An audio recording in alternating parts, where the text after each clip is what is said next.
Did you know there's a four-letter word that sounds ugly but doesn't have to be scary when you're buying or selling a home? Let's get educated on mold. Really depends on the species of whether that will affect someone's health.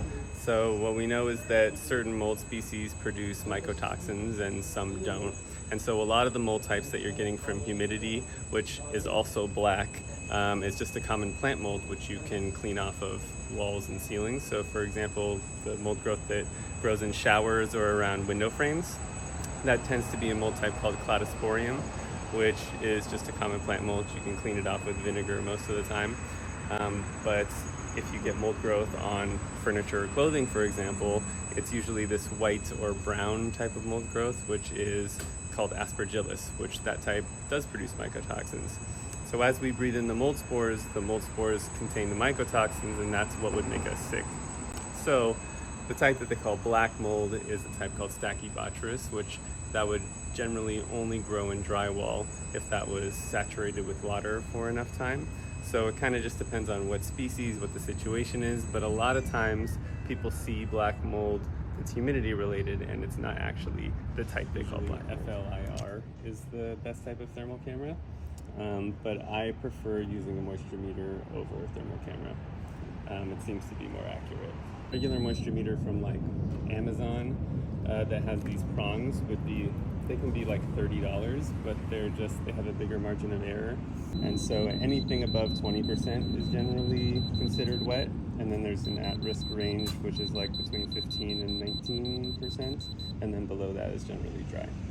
So a lot of the older buildings are built with plaster, which is not a very good food source for mold ultimately. So what you need is a cellulose containing material, which is more like drywall. And so with plaster buildings, when they have leaks, a lot of times mold won't grow in the plaster itself.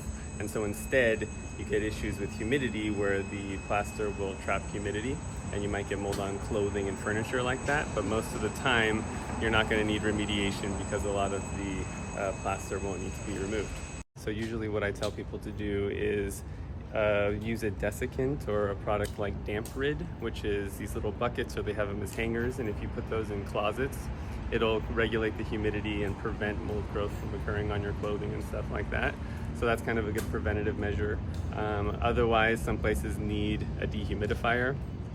This year it's been extra humid, so I don't know if this will continue, but it seems like the conditions in San Diego kind of changed.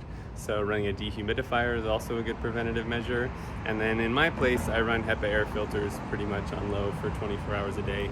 It just cleans the air, and I think overall indoor air quality is an important thing. So that's what I would suggest. I hope you find my content useful and or interesting, and I'd love for you to subscribe if you haven't already. And remember, if you're looking to sell or buy a home in San Diego, why not work with the best real estate agent and close with Kaushal?